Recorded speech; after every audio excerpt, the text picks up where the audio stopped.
Good evening, and welcome to the Poets Corner.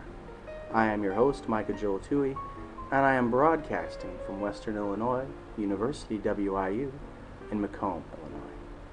I'm very happy to again have a guest in the Poets Corner, and it is my good friend Topher Tackman, who is here to help me do the show this evening. Good evening, Topher. Good evening, Micah Joel. We just got done completing our first take, upon which I realized that I hadn't turned the microphone on. so we are enjoying ourselves. But this evening, we wanted to start out with a poem by a friend of the program, Jessamine Luong, and it's called "Small Town Bar After Illinois Smoking Ban." I decided to do this poem largely because this poem is one of the favorites of the producer slash webmaster of the show, Chris Nelson. I don't know if they allow us to advertise these things on the radio, so these are not advertisements. We are not advocating smoking, but do not try this at home. But this is Jessamine Luong's poem, "Small Town Bar After Illinois Smoking Ban." The bald man with sprouting ear hair sings about selling his soul to Satan with ragged vocal cords, his stubby fingers touching a guitar that screams like a glistening exorcism. But how badass can you be in a bar with no smoke? The bleached and tanned, leather-clad woman whose stretch-marked love handles spill generously over the sides of her jeans dances in circles like a drunken Venus with someone else's husband. But how adulterous can you be in a bar with no smoke? My teetotaling fingers grip a Miller Lite that tastes suspiciously like wheatgrass, and I wish for smoke, thick smoke, to entwine amorous fingers around strands of my hair, fibers of my clothing. We might as well be wearing Baptist choir robes. Seriously, Topher, how badass can you be in a bar with no smoke? I mean, really. Well, I kind of liken that, Micah Joel, to a guy pulling up to your local Casey's, Amoco, Quick Stop, whatever you want to call it, on a very large Harley Davidson. Said man gets off the Harley, walks into the Casey's, and in a voice much like mine says, "Hey there, little lady. 2 packages of Red Man. Jelly bean flavor, please." I've always felt, some people ask me, since I deal with high school students, how do you get them to realize that smoking isn't worth it? And I've always believed in taking the honest approach, and that is, you just gotta admit something. Oftentimes, smoking looks cool. I'm not saying it is cool, but oftentimes it looks cool. The world of advertising has successfully created this image of independence and rebellion. 24-year-old James Dean, forever young and mortal. So at first I think you just have to admit the fact that on a certain level, in that desire for the freedom and independence that the image creates, smoking looks cool. But at the same time, to realize that smoking is largely about image, and the kind of independence and freedom a person truly longs for can never be attained being so concerned about one's image. Absolutely. So I've always felt that no matter how cool it looks, smoking is counterproductive. But one of the things about this poem that really strikes me is his stubby fingers touching a guitar that screams like a glistening exorcism. I'm not exactly sure what a glistening exorcism looks like, but those words really reverberate just like a guitar.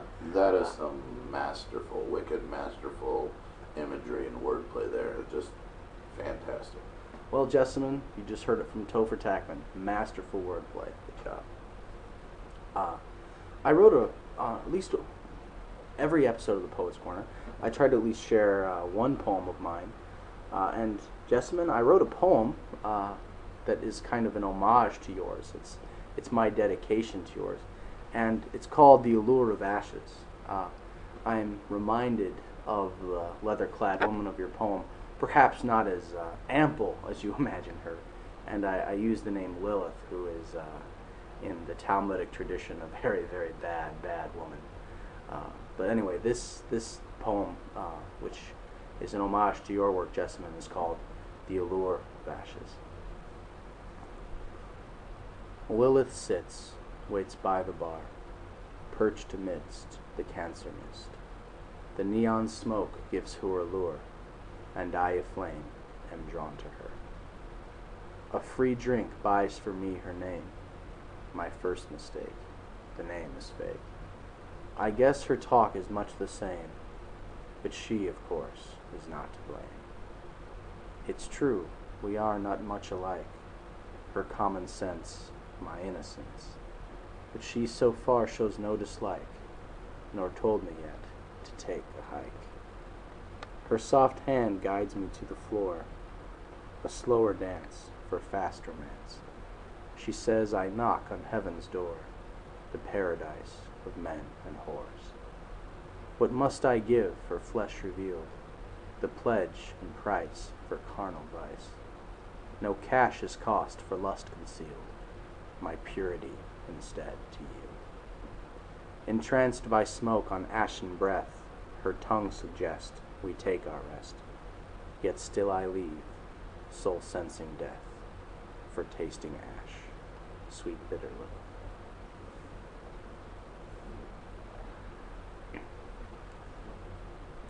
I think sometimes in the subject of this poem, we see something in that smoke, in that rebellion. You said earlier in our lost recording, I said, what is it about smoke that we poets find irresistible? What is it about the imagery of smoke we find irresistible? And you said, smoke is simply but yet complexly pungent and mysterious. And looking at that, and how sometimes smoke, whether it be because of incense or because of images of fire, smoke sometimes associated with death. What do you think it is? Because this poem is about that culture of smoke, that allure. It's drawing you in, but then you taste it, then you breathe it, and then you don't want to be there anymore. You know, what do you think it is about human nature that always seems to want to come so close to that smoke, come so close to that ash, come so close to that fire, but then you taste it, you know, that taste of ash, then you just pull back. That's why I think, in spite of what people say, I think this poem is PG rather than PG-13, if only because, hey, he runs away. He runs away at the end. You know, sweet bitter Lilith, you know, yet still I leave, soul sensing death. What is the consistency of that experience, and how do we try to express it in our art?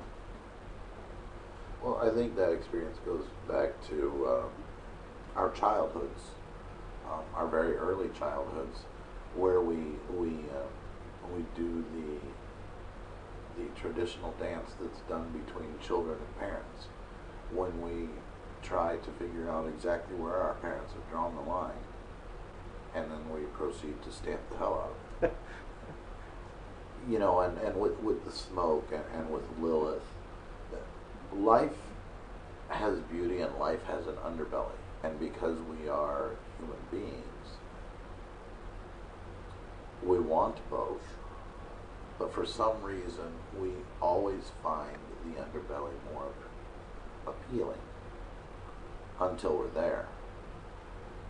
You can go into a smoky bar and dance with Lilith, and it is good, but it is not joyful. Whereas you can go in a completely different set of clothes, but yet be the same man or woman, to the symphony or to the opera, and experience great and profound joy. But that joy does not leave you with a sense of depravity or dirtiness or guilt. think that's one of the reasons why I've always enjoyed the quote-unquote innocent pleasures of life more, and I don't think it's because of any particular sense of goodness in me, but simply able to enter into the fullness of an experience uninhibited. There's nothing pulling me back, souring the experience. No ample underbelly spilling over the sides of my jeans, so to speak. Another image of Jessamyn's that I liked, although found it somewhat aesthetically disturbing. But looking at the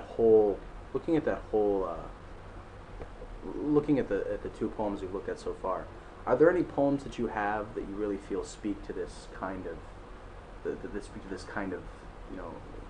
whether it be just needing to talk about where's the smoke, or going through the smoke and then drawing back from flame, because where there is smoke there is fire. Is there anything that you have that you really feel speaks to that experience? I think much of my poetry is really, you see a lot of flame, and what happens when the flame, because no flame goes on without being fed more fuel and more oxygen. So if you put a log on the fire, that log may burn it for up to 3 hours. But as that flame is burning, because it's not intended to, then the air and the atmosphere begins to fill with smoke. And I think that's what you'll see in my poetry. Is you'll see a lot of burning, a lot of those moments where you just have to touch the stove that your mother's told you is hot for 5 minutes, because you just got to know for yourself.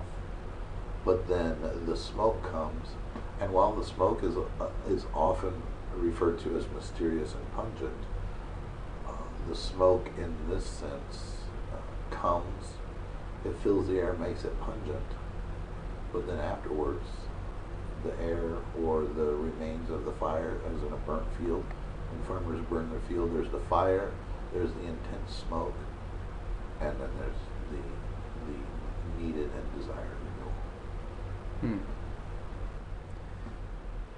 It reminds me of that line from the great poem of St. John of the Cross, when he talks about having no other light save that which in my soul would burn. Well, on that note, I guess that'll wrap up this first segment of the Poets Corner. I am your host, Micah Joel Toohey, and I am very glad to be here this evening with Topher Tackman, and we will be right back.